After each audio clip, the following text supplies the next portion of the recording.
God just clearly spoke to me in a hotel room when I was praying with my friend and saying, you don't know what's going to happen tomorrow, but I know what's going to happen in the end. And it's going to be okay. I was adopted as an infant. My parents brought me up to Minnesota when I was 4 days old, and they were already attending Salem. So I was dedicated in the church. I grew up going to Sunday school there, became a teenager, and I started visiting my relatives down in Texas. And I had one relative there who started grooming me as a young child. He put on his own role of being my spiritual advisor and guidance and telling me what was right and what was wrong. And by the age of 15, he was already sexually abusing me. Deep in my mind, I knew that something was not quite right. He so had this tight grip on me since I was young.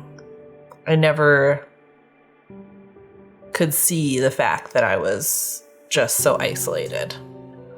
And then I got my nursing degree and graduated college. And that's when the real bad emotional, physical abuse started, and financial. I wasn't allowed to talk to other members of my family. I wasn't allowed to have friends anywhere. If anyone even gave me a hug, he would tell me I was going to hell. And God was just this thing that I couldn't grasp or understand. I was so isolated and alone.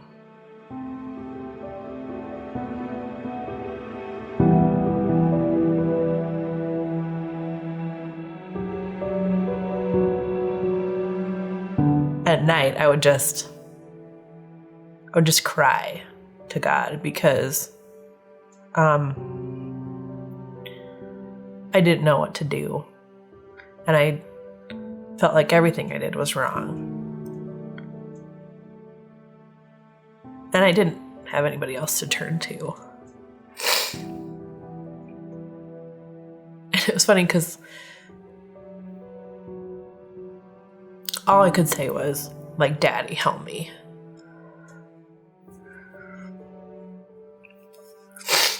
And it got so bad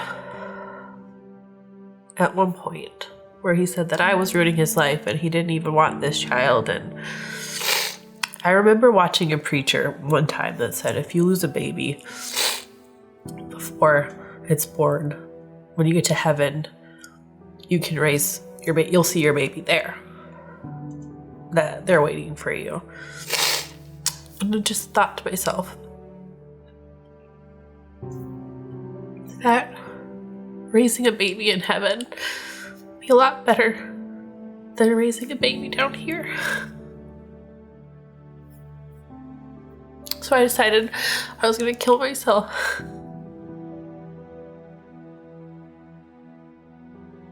So I was ready to cut my throat in the bathtub.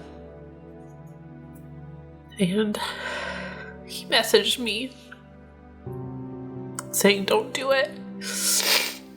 Which was the only reason I didn't, because I had to do whatever he told me to do. I prayed a lot, even though I didn't know if God would listen, that the relationship with my parents would be restored. Because he had used my phone to text so many people hurtful things, making it seem like it came from me. I had a kid's devotional that I was going through, and I remember reading that night, even if you feel like you're alone, you're not alone. That God's there. And I just prayed that the next day during my C-section, God would be there holding my hand, because I wasn't going to have anybody else to. During my procedure, the anesthesiologist gave me some kind of medicine without telling me that made me black out, and I thought I was dying. And I just prayed that my baby would be safe. And I woke up and she was there. She brought this whole different purpose and meaning into my life.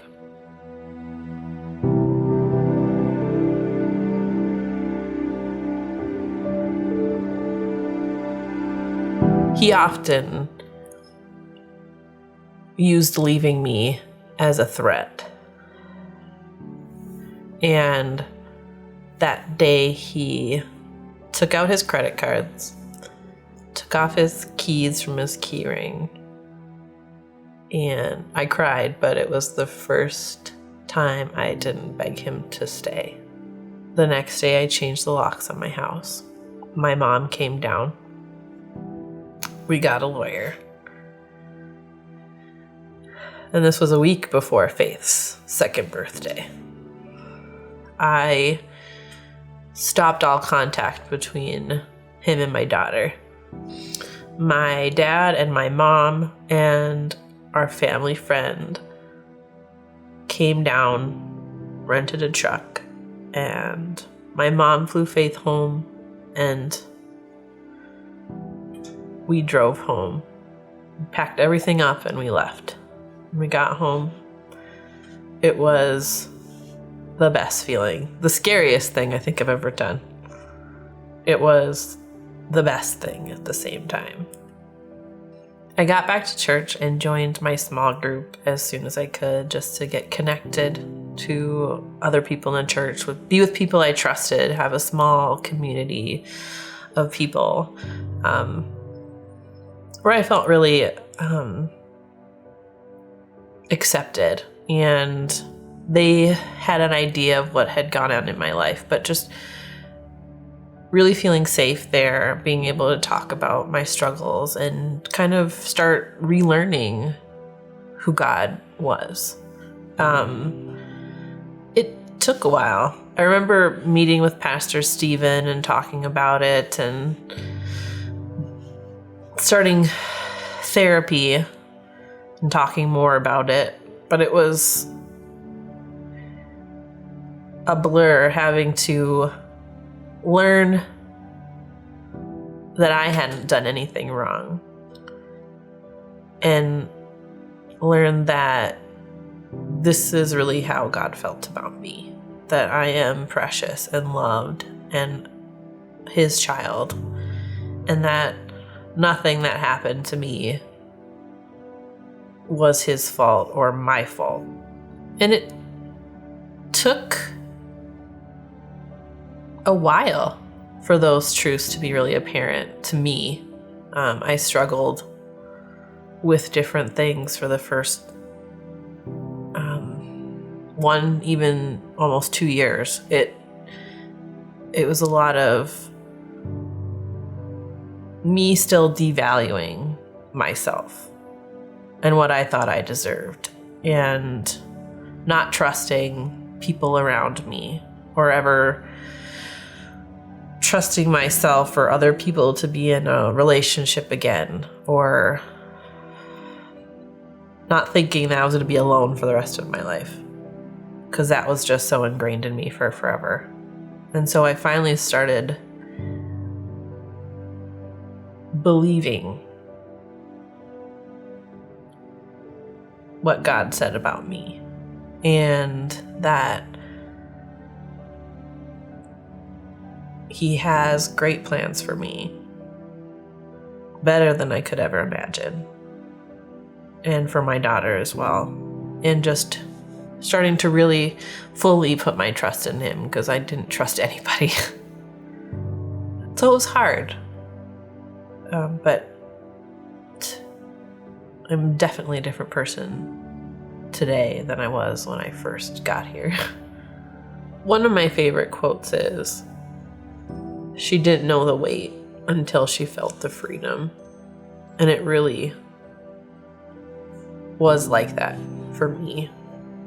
I moved up here and this huge weight that I didn't even know had been there was lifted off my shoulders. It's been amazing to see how God really restores time. I always felt this guilt for my parents not being able to be part of her life for the first 2 years. And moving up here and being with them, just the time that we've all had together, God's just really restored those first 2 years that they missed out on, and answered my prayers about her custody, and different aspects of our life. And it's taken me a while to understand who God is and what he really feels about me. During court hearings for custody of Faith, I just remember